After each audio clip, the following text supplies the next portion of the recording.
जय हिंद मित्रांनो, एक्झाम जागर या एज्युकेशन यूट्यूब प्लॅटफॉर्मवर तुम्हा सर्वांचं पुन्हा एकदा स्वागत आहे. मित्रांनो, या आधीच्या सत्रामध्ये तुमच्यासाठीचा प्रश्न होता, एलोर्डा कप हा कोणत्या खेळाशी संबंधित आहे? या प्रश्नाचं योग्य उत्तर आहे पर्याय क्रमांक 1 म्हणजेच एलोर्डा कप हा बॉक्सिंग या खेळाशी संबंधित आहे. नुकतंच या कपचं आयोजन कझाकिस्तानची राजधानी अस्ताना येथे करण्यात आलं होतं व यात भारताने एकूण 12 पदक पटकावले आहेत.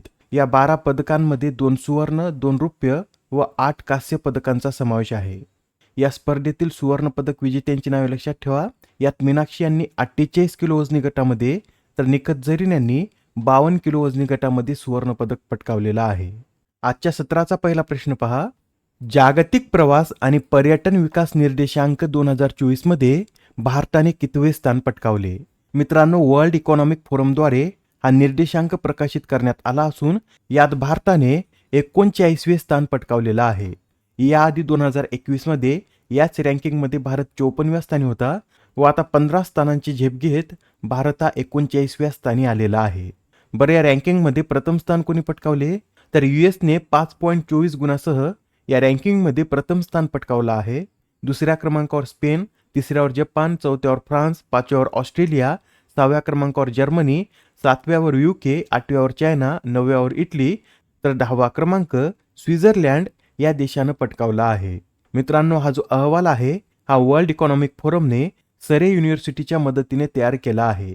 यात इतर जे उपनिर्देशांक आहेत त्यापैकी उच्च किंमत स्पर्धात्मकतेमध्ये भारत 18व्या स्थानी आहे. स्पर्धात्मक हवाई वाहतुकीत 26व्या तर ग्राउंड अँड पोर्ट रँकिंगमध्ये भारत 25व्या स्थानी आहे. मित्रांनो, याआधी सुद्धा काही महत्त्वपूर्ण रँकिंग प्रकाशित झालेले आहेत, त्या एकदा आपण रिवाईज करून घेऊया. तर पहा, हुरून ग्लोबल युनिकॉर्न इंडेक्समध्ये भारत 3ऱ्या स्थानी आहे.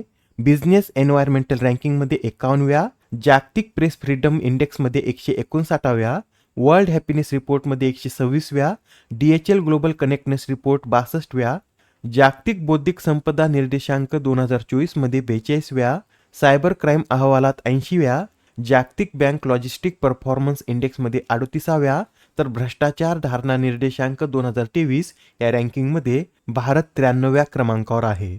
नेक्स्ट क्वेश्चन पहा. कर्नाटक स्थित नंदिनी डेअरी T20 विश्वचषकात कोणत्या संघाचं प्रायोजकत्व करणार आहे? मित्रांनो, अत्यंत महत्त्वाचा प्रश्न आहे. ही जी कर्नाटक स्थित नंदिनी डेअरी आहे ही T20 विश्वचषकात स्कॉटलँड या देशाच्या संघाचे प्रायोजकत्व करणार आहे. ही न्यूज लक्षात ठेवा. या न्यूजवर एक्झाममध्ये प्रश्न विचारण्याचे चान्सेस जास्त आहेत, कारण ही जी नंदिनी डेअरी आहे ही भारतातील डेअरी असून आता ही स्कॉटलँडच्या संघाचं प्रायोजकत्व करणार आहे. बरं मित्रांनो, आता तुम्ही कमेंटमध्ये हे सांगा की यावेळेसच्या या T20 विश्वचषकाचं आयोजन कोणत्या देशात करण्यात येणार आहे व यावेळेसच्या T20 विश्वचषकाचे ब्रँड अँबॅसिडर म्हणून कोणाची निवड करण्यात आली? या दोन्ही प्रश्नांची उत्तरे कमेंटमध्ये नक्की द्या. आणि आता प्रश्न क्रमांक 3 पहा. जलशक्ती मंत्रालयाच्या आकडेवारीनुसार महाराष्ट्रात हर घर जल योजनेचे किती टक्के काम पूर्ण झाले? नुकतेच आता जलशक्ती मंत्रालयाने हर घर जल योजनेविषयीची आकडेवारी प्रकाशित केली असून या आकडेवारीनुसार महाराष्ट्रात हर घर जल योजनेचे 85% काम पूर्ण झालेलं आहे. मित्रांनो, केंद्र सरकारने ग्रामीण भागातील प्रत्येक घरात नळाद्वारे पाणी पुरवठा करण्याचे उद्दिष्ट ठेवून ऑगस्ट 2019 मध्ये ही योजना सुरू केली होती व ही योजना 2024 पर्यंत पूर्णत्वास नेण्याचं उद्दिष्ट ठेवण्यात आलं होतं. पण देशात आतापर्यंत या योजनेचे फक्त 76%च काम पूर्ण झालेलं आहे. मित्रांनो, 8 राज्य असे आहेत त्यांनी या योजनेचे 100% कामे पूर्ण केली आहेत. यामध्ये गोवा, दिल्ली, हरियाणा, तेलंगणा, गुजरात, पंजाब, हिमाचल आणि मिझोराम या राज्यांचा समावेश होतो. या हर घर जल योजनेचं महत्त्वाचं उद्दिष्ट काय आहे? तर प्रति व्यक्ती प्रतिदिन 55 लिटर स्वच्छ पाणी उपलब्ध करून देणे हे या हर घर जल योजनेचं प्रमुख आणि महत्त्वाचं उद्दिष्ट आहे. प्रश्न क्रमांक 4.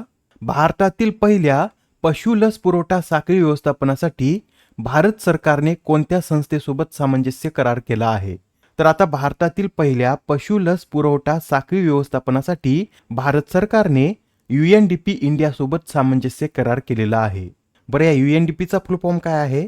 तर युनायटेड नेशन्स डेव्हलपमेंट प्रोग्राम असा या UNDPचा फुल फॉर्म आहे. या UNDPची निर्मिती 22 नोव्हेंबर 1965 रोजी करण्यात आली असून याचं मुख्यालय न्यूयॉर्कमध्ये स्थित आहे. व आता झालेल्या या करारावर पशुसंवर्धन आणि दुग्ध व्यवसाय विभागाच्या सचिव अलका उपाध्याय आणि भारतातील UNDP निवासी प्रतिनिधी कॅटलिन विसेन यांनी स्वाक्षरी केली आहे? नेक्स्ट क्वेश्चन पहा. भारत, ऑस्ट्रेलिया, इंडोनेशिया यांच्यातील त्रिपक्षीय सागरी सुरक्षा कार्यशाळेचे आयोजन कोठे करण्यात आले? या प्रश्नाचं योग्य उत्तर आहे पर्याय क्रमांक 4, म्हणजेच भारत, ऑस्ट्रेलिया आणि इंडोनेशिया यांच्यातील त्रिपक्षीय सागरी सुरक्षा कार्यशाळेचं आयोजन हे कोची या शहरामध्ये करण्यात आलं होतं. मित्रांनो, ही या कार्यशाळेची दुसरी आवृत्ती होती. याचं आयोजन 15 ते 17 मे पर्यंत करण्यात आलं होतं. या त्रिपक्षीय सागरी सुरक्षा कार्यशाळेची थीम काय होती? तर Indian ocean region collaboration efforts to enhance regional maritime security अशी या कार्यक्रमाची थीम होती. आता हा प्रश्न पहा, यात काय विचारलं आहे? तर ICICI बँकेचे माजी अध्यक्ष नारायणन वागुल यांचे नुकतेच वयाच्या 88व्या वर्षी निधन झाले. तर त्यांना कोणत्या साली पद्मभूषण या पुरस्काराने सन्मानित करण्यात आले होते? तर मित्रांनो, नारायण वागुल यांना त्यांना व्यापार आणि उद्योग श्रेणीतील पद्मभूषण पुरस्कार हा 2010 मध्ये प्रदान करण्यात आला होता. याआधी 2006 मध्ये त्यांना भारताच्या बँकिंग उद्योगातील त्यांच्या असाधारण योगदानाबद्दल इकॉनॉमिक्स टाइम्स जीवन गौरव पुरस्काराने सन्मानित करण्यात आलं होतं. तर 1992 मध्ये बिझनेस इंडियातर्फे त्यांना बिझनेसमॅन ऑफ द इयर या पुरस्काराने सन्मानित करण्यात आलं होतं. मित्रांनो, भारतातील जी पहिली क्रेडिट रेटिंग एजन्सी क्रिसिल आहे ते या क्रिसिल संस्थेचे संस्थापक अध्यक्ष होते. प्रश्न क्रमांक 7, हाँगकाँग आणि सिंगापूर नंतर कोणत्या देशाने MDH आणि एव्हरेस्टच्या 4 भारतीय मसाल्यांच्या मिक्स उत्पादनांच्या विक्री आणि आयातीवर बंदी घातली आहे? तर आता हाँगकाँग आणि सिंगापूरच्या पावलावर पाऊल टाकत नेपाळ या देशाने भारतातील MDH आणि एव्हरेस्ट या मसाल्याच्या उत्पादनांच्या विक्री आणि आयातीवर बंदी घातली आहे. बरं, नेपाळ या देशाने या मसाल्यावर बंदी का घातली आहे? तर नेपाळच्या म्हणण्यानुसार या मसाल्यामध्ये इथिलीन ऑक्साईडचे दूषित नमुने सापडले आहेत. त्यामुळे नेपाळ या देशाने हा निर्णय घेतला आहे. आता इथे इथिलीन ऑक्साईड विषयी नोट करून घ्या. इथिलीन ऑक्साईड हा गोड गंध असलेला ज्वलनशील रंगहीन वायू आहे. याचा उपयोग प्रामुख्याने अँटीफ्रीजसह इतर रसायने तयार करण्यासाठी केला जातो आणि काही प्रमाणात इथिलीन ऑक्साईडचा वापर कीटकनाशक आणि निर्जंतुकीकरण एजंट म्हणून सुद्धा केला जातो. आता हा प्रश्न पहा, जनरल टुलेम हे कोणत्या देशाचे राष्ट्रपती बनले आहेत? तर आता हे जे जनरल टुलेम आहेत हे व्हिएतनाम या देशाचे नवीन राष्ट्रपती बनलेले आहेत. मित्रांनो, हे जे टुलेम आहेत हे याआधी व्हिएतनामचे सार्वजनिक सुरक्षा मंत्री म्हणून कार्यरत होते व आता ते व्हिएतनामचे राष्ट्रपती बनले आहेत. याबरोबरच अजून एक न्यूज नोट करून घ्या. अलीकडेच आता विल्यम लाई चिंगटे हे तैवानचे नवीन राष्ट्राध्यक्ष बनले आहेत. आजच्या सत्रामधील शेवटचा प्रश्न पहा, दरवर्षी आंतरराष्ट्रीय जैवविविधता दिवस कधी साजरा केला जातो? तर हा जो आंतरराष्ट्रीय जैवविविधता दिवस आहे हा दरवर्षी 22 मे रोजी साजरा केला जातो. आणि मित्रांनो, यावेळी या दिवसाची थीम काय आहे? तर बी पार्ट ऑफ द प्लॅन अशी यावेळी या दिवसाची थीम आहे. बरं, हा दिवस प्रथम कधी साजरा करण्यात आला होता? तर 1993 मध्ये हा दिवस पहिल्यांदा साजरा करण्यात आला होता. बरं मित्रांनो, तुम्हाला हे माहित आहे का, भारताने जैवविविधतेच्या सुरक्षिततेसाठी भारतात कधी कायदा लागू केला आहे?